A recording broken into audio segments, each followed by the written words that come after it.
A ver, en el mundo del cine hay nombres que son sinónimo de su oficio, ¿cierto? Pero luego está Sven Nykvist, un director de fotografía para quien la luz no era simplemente una herramienta, era un lenguaje, una fe, casi una obsesión. Su nombre en sí mismo es el arte de la luz. Y ahí lo tienen, en sus propias palabras. Esto no era una simple preferencia profesional, ¿eh? Era el mismísimo núcleo de su existencia artística. Para Nykvist, la luz era la historia. Así que vamos a meternos de lleno para entender cómo llegó a dominarla de esa manera. Este es nuestro recorrido.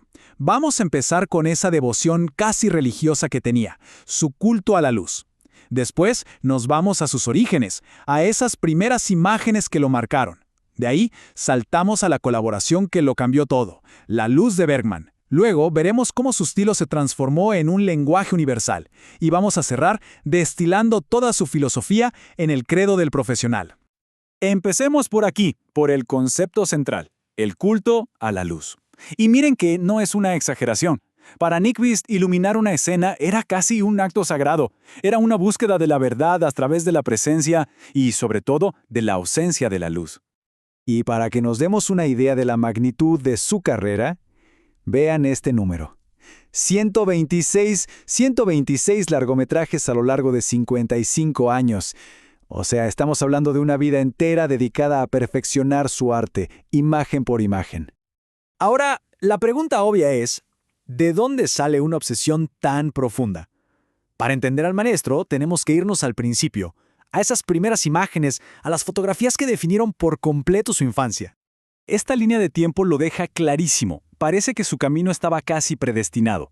Todo arranca cuando su padre, un misionero, se lleva una cámara a África en 1908. Ahí está la semilla. A los 12 años, Sven ya tiene su propia cámara, y para 1945, con apenas 23, ya está firmando su primera película como director de fotografía. Y aquí está la clave de todo. La primera lección de Nykvist sobre la luz no fue en un estudio, sino en África.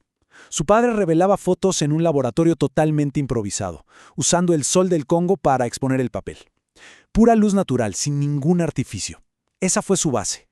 Imaginen al pequeño Sven viendo el álbum de fotos de su papá. Como él mismo recordaba, no eran solo fotos, eran aquellas imágenes bellamente coloreadas a mano de un extraño mundo. Eran verdaderos portales mágicos, que por supuesto despertaron su curiosidad por la imagen en movimiento. Bien, pasamos ahora a la colaboración que lo cambiaría todo y que de paso redefiniría el cine. Su trabajo con el director Ingmar Bergman no fue una simple asociación, fue una auténtica fusión de mentes en busca de un nuevo lenguaje visual. Juntos, Bergman y Nykvist básicamente le declararon la guerra a la iluminación artificial de Hollywood. Le dijeron adiós a los efectos bellos, a esas fuentes de luz sin lógica que solo estaban ahí para embellecer. Su meta era otra, la verdad. Una luz que se sintiera real, que estuviera motivada por el espacio y sobre todo por la emoción de la escena. Y su descubrimiento más importante fue este principio, la reducción. Se dieron cuenta de que el poder no estaba en inundar una escena de luz, sino todo lo contrario. Estaba en esculpir con las sombras. Aprender a quitar luz se convirtió en su herramienta más poderosa para revelar la verdad emocional. Y estas eran sus reglas. Nada de efectos bonitos. Si una luz no tenía una fuente lógica en la escena, se eliminaba. Usaban luz suave, rebotada, y lo más importante, abrazaban la oscuridad, no le tenían miedo. Para ellos, el rostro humano era el paisaje más fascinante de todos, y la luz debía servir para explorarlo, no para decorarlo. Las propias palabras de Bergman lo confirman. O sea, no era una relación de director a técnico, eran dos exploradores obsesionados con las infinitas posibilidades de la luz. Su colaboración era una conversación constante sobre la naturaleza misma de la imagen en el cine.